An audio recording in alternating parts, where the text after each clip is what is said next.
Kemarin sudah ada demo, saya minta ini Richard ini ditahan. Kalau dulu saya takut ya, sumpah beneran, saya nggak bohong.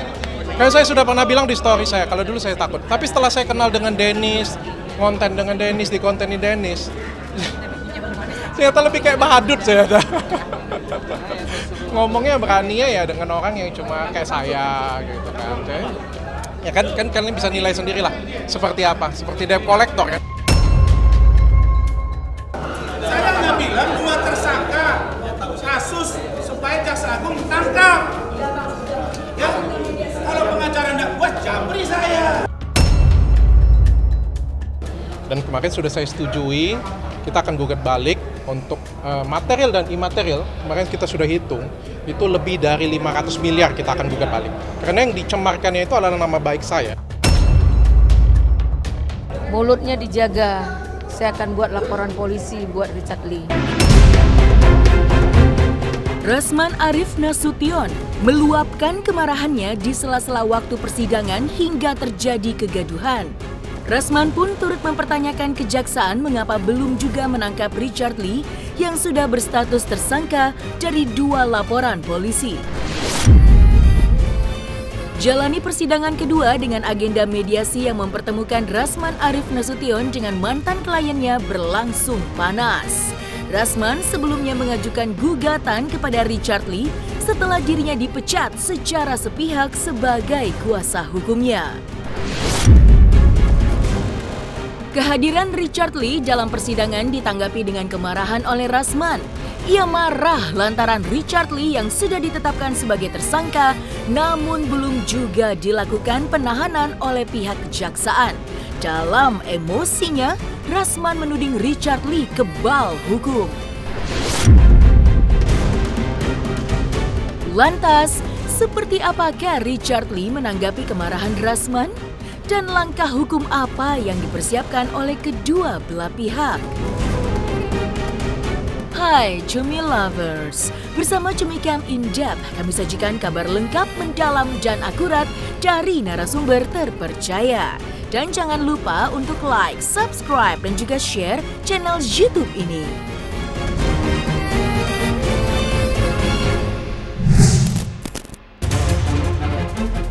Kemarin sudah ada demo, saya minta ini Richard ini ditahan. Udah jelas ya. Cari yang saya bilang sekarang pada sini. Emosi Rasman Arif Nasution tidak terbendung saat bisa bertemu lagi dengan Richard Lee dalam ruang tunggu pengadilan kemarin. Rasman bahkan sempat terlihat adu mulut hingga bersih tegang dengan sejumlah kuasa hukum Richard Lee. Dalam meluapkan amarahnya, Rasman turut menyampaikan rasa kecewanya terhadap sikap Richard Lee yang menurutnya tidak memiliki rasa terima kasih kepada dirinya. Tidak hanya itu, Richard Lee bahkan disebutnya sampai berani mengolok-olok dirinya sebagai pengacara rasa debt collector. Pada kesempatan yang sama, Rasman juga turut menyinggung tentang penegak hukum terhadap mantan kliennya itu. Rasman kecewa hingga mempertanyakan kinerja kejaksaan mengapa hingga saat ini Richard Lee belum juga ditahan padahal sudah lama dirinya resmi ditetapkan menjadi tersangka dalam 2 kasus yang berbeda. Lantas, seperti apakah Richard Lee dengan kuasa hukumnya menjawab tudingan Rasman tersebut? Dan seperti apa pula kecurigaan Rasman terkait Richard Lee yang kebal hukum? Kemarin sudah ada demo, saya minta ini Richard ini ditahan. Kalau mau sampai pun bos. Udah jelas ya. Cari yang saya bilang sekarang pada sini. Kamu harus kata suara kamu. Saya hanya bilang satu.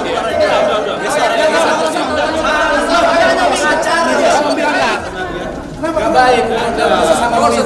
Kamu mau puas apa? Kamu mau apa? Kamu apa?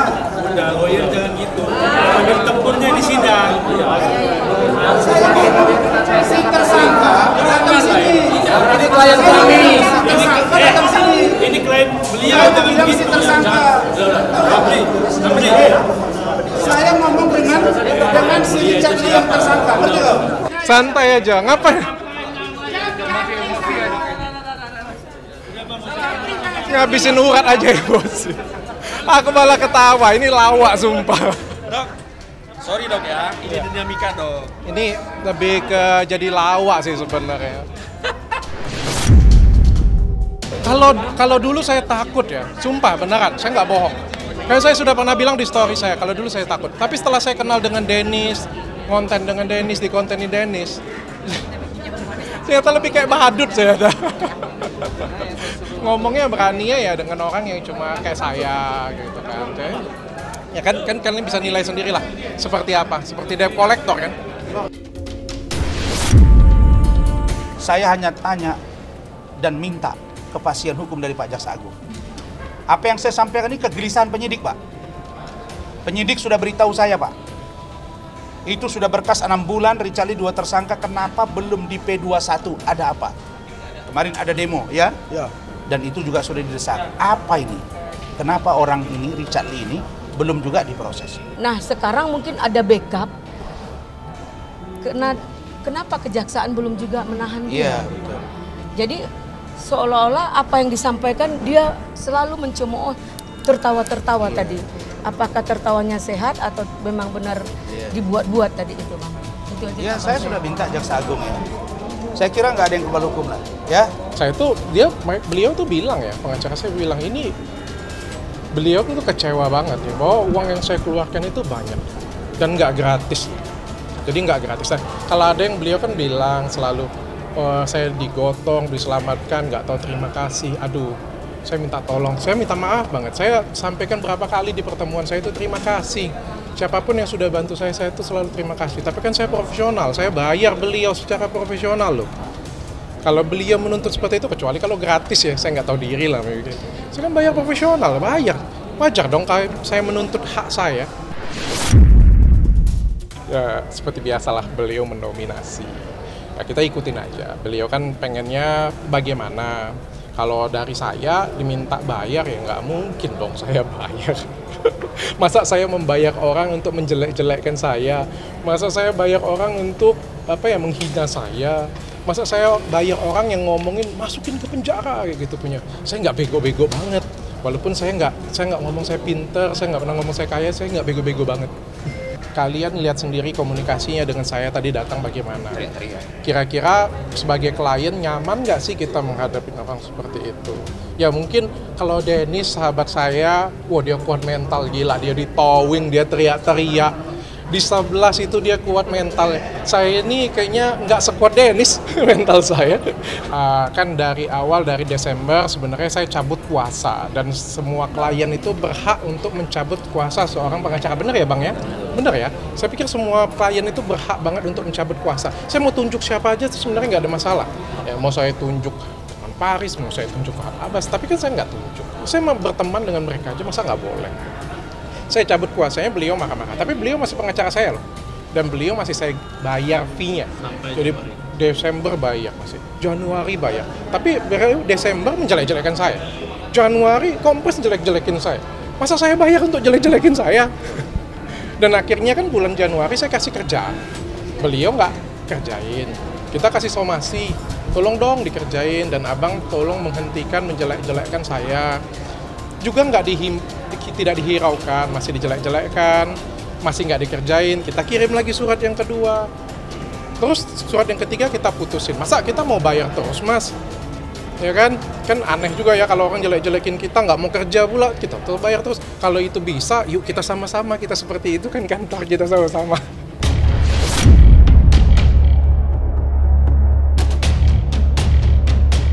Sidang mediasi tuntutan 20 miliar rupiah oleh Rasman terhadap Richard Lee sepertinya belum menemui titik temu usai dimediasikan di Pengadilan Negeri Jakarta Pusat kemarin. Sementara itu, Richard Lee pun akhirnya secara terang-terangan mengungkapkan rasa kecewanya atas apa yang sudah diperbuat Rasman selama ini kepada dirinya. Oleh karenanya, Richard Lee akan menggugat balik mantan kuasa hukumnya itu yang menurutnya telah merugikan dirinya. Tidak main-main, dokter kecantikan itu akan segera menggugat balik Rasman dengan angka yang fantastis, yakni 500 miliar rupiah. Maka, kerugian apa sajakah yang akan digugat oleh Richard Lee terhadap Rasman? Dan seperti apa pula tanggapan Rasman atas pernyataan Richard Lee tersebut? Sebenarnya saya sudah cukup sabar, banyak banget. Kalian mungkin sudah saksinya banyak banget. Saya nggak perlu bela diri saya sih, menurut saya. Semua orang sudah tahu. Saya cukup sabar banget. Dari bulan Desember, beliau menjelek-jelekkan saya, menjelek-jelekkan produk saya. Saya diam. Januari, Februari, Maret, April, dan bulan Mei beliau melakukan gugatan. Dan akhirnya saya baru mulai berbicara di bulan Mei. Sekian banyak saya diam, sekian banyak saya dizolimi, sekian banyak saya dicemarkan nama baik, saya nggak membalas sedikit pun. Sampai saya cerita dengan pengacara saya, terus pengacara saya ngomong apa? Gila lu, baik banget, ini harusnya kita yang gugat, bukan dia yang gugat kita. Mereka bilang saya baik banget, dan dari situ pengacara saya mengarahkan kita harus gugat balik. Dan kemarin sudah saya setujui, kita akan gugat balik untuk material dan imaterial. Kemarin kita sudah hitung, itu lebih dari 500 miliar kita akan gugat balik. Karena yang dicemarkannya itu adalah nama baik saya. Dan nama baik skincare saya. Produk saya dibilangnya abal-abal. Klinik saya dibilangnya abal-abal. Dan itu merusak brand saya. Dan saya kan selama ini kalian bisa tahu, saya yang paling nomor 1 merangin skincare abal-abal. Dibilang saya yang punya skincare abal-abal. Jadi saya sangat tersinggung dan ini pencemaran nama baik menurut saya. Dan mari kita akan gugat balik sebesar 500 miliar. Dan menurut saya itu kecil masih. Dibandingkan dengan apa yang beliau katakan kepada merek saya. Saya ikutin aja status hukumnya. Pokoknya semua prosedur hukumnya saya ikutin. Tapi yang jelas kita akan gugat balik ya Bang ya. Apa itu yang mau dituntutnya 500 miliar itu? Hah? Apa yang mau dituntutnya? Karena dia merasa apa itu? Korban. Oh, ngeri kali. Saya lah yang korban. Suka hati dia, 1 triliun lah. Biar dia rumahnya, tanya dia, rumahnya kemarin kan besar kali. Di mana rumah itu? Nah, tanya dia, tuh mau bangun rumah baru? Hah? Kalau saya begitu, tengok tuh pucat sampai ke dalam mau pakai kacamata hitam. Ngerti nggak dia? Tapi pengacaranya top. Kasih tahu lah, saya begitu mau masuk langsung saya panggil istri saya. Mana kacamata saya? Saya ganti bos. Masuk dalam masih begini juga. Makanya saya bilang ini orang, Pak Jaksa Agung cepat. Kalau nggak nanti buat racun nih. Bapak jadi negatif loh di mata masyarakat nanti. Kok ini kok orang berkeliaran terus sudah P21, sudah dikirim berkas nggak P21 terus. Ya cukup untuk mediasi. Mediasi ini kan dijembatani. Tentu tujuannya islah. Islah itu berdamai, menyelesaikan masalah. Nah, ada penawaran dari mereka selaku tergugat, kaukus. Maunya kan dijelaskan sama orang kaukus seperti apa. Semua orang ngerti lah kaukus itu. Kaukus itu kan ada semacam ya persatuan, perhimpunan, dan macam-macam. Ada kelompok, cara begitu. Nah, jadi kaukus yang mereka maksudkan itu, pihak mereka selaku tergugat bicara ke mediator. Ditampung, begini mau kami. Baru kemudian kami begini sampaikan, baru sampaikan ke kami. Wah itu nggak perlu lah, itu nggak penting. Yang saya minta tadi, ayo kalau memang itu mau bicara berhadap-hadapan di situ di depan mediator, baru keren. Mereka tidak berani karena pasti saya akan mengungkap nanti di situ semua. Nah jadi prinsipnya karena ini jelas tidak bisa lagi didamaikan dalam pengertian islah hasil mediasi, maka kita lanjut ke pokok perkara. Pokok perkaranya saya sudah harapkan tadi per 2 minggu, Selasa dan Selasa 2 minggu ke depan. Karena banyaknya persidangan saya dan saya insya Allah selagi sehat, selagi panjang umur dan saya ada kesempatan, saya akan usahakan hadir sebagai prinsipal dalam setiap persidangan. Saya singkat saja, saya tidak berbicara lagi materi, tapi ada yang penting saya klarifikasi, yaitu mengenai surat kuasa. Surat kuasa itu saya mengumpamakan tadi di dalam seperti pesawat terbang. Pesawat terbang itu rata-rata terbangnya 35.000 kaki di atas permukaan air. Itu sudah tangguh dia dalam penerbangannya. Mengerti dia menghindari awan dan badai. Sudah pakar lah. Sudah pakar lah dia. Lalu saya katakan kalau yang terbangnya rendah itu yang tidak paham. Untuk sidang tadi kami anggap deadlock dan langsung pada pokok perkara 2 minggu ke depan insya Allah.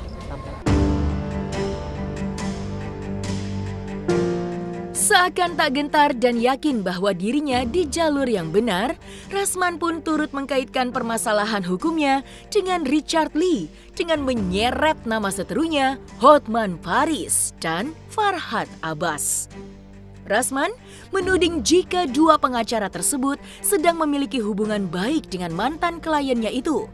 Maka dari itu, ia mendesak Richard Lee untuk segera menunjuk Hotman sebagai pengacaranya agar dirinya bisa bertarung di meja pengadilan untuk membuktikan siapa yang lebih hebat di antara mereka. Puncak kemarahan Rasman diduga terjadi saat mantan kliennya itu merapat ke kubu Hotman yang saat itu bersamaan sedang berseteru dengan dirinya. Dan benarkah Rasman akan mempidanakan Richard Lee dalam waktu dekat ini? Nah, kemudian yang kedua, saya tadi minta supaya Hotman Paris dan Farhad Abbas ikut jadi kuasa hukum. Biar masyarakat Indonesia melihat bagaimana sih kehebatan Hotman Paris dengan Farhad Abbas di persidangan, dengan Bung Leo Sitomorang, dengan Bung Rusdi, dengan Bung Binto Mawi, dengan Bung Donald, dengan Bung Abdul Hadi, ya, dan teman-teman Bu Ida ini, ya, aktivis perempuan yang juga lawyer handal, dan saya ingin juga bertempur dengan dia secara logika hukum, kan katanya legal main. Nah, saya belum tahu jawabannya tadi, tapi saya sudah tawarkan. Saya sudah minta tadi dan mohon kepada mediator untuk supaya Richard Lee menunjuk mereka jadi kuasa hukum. Saya sudah ke Kopi Joni. Dia tidak ada di sana, alasan di Singapura. Kalau banyak duit, kenapa nggak private jet disewa? Kemudian suruh lagi, katanya saya suruh datang ke Singapura. Wah, itu udah capek banget saya itu. Waktu saya nggak ada, Singapura itu tempat penelitian saya itu. Saya kuliah di Malaysia S2, S3, itu riset saya itu. Dia belum tahu itu. Riset saya itu Selatan Thailand, Singapura, Filipina, dan Brunei Darussalam. Bahkan Pakistan. Riset saya itu, ya. Saya memang nggak pergi ke Australia. Itulah. Jadi kalau Singapura itu tempat mainan saya, gitu. Jadi tidak perlu saya ke sana jumpai dia.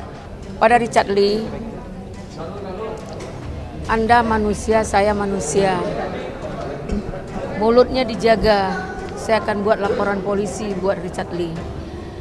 Masa dibilangnya muka saya flek hitam ini, katanya ini bukan hitam kok. Akan mengalir. Kalau flek hitam ini itu kontaknya langsung ke otak, orang itu gila.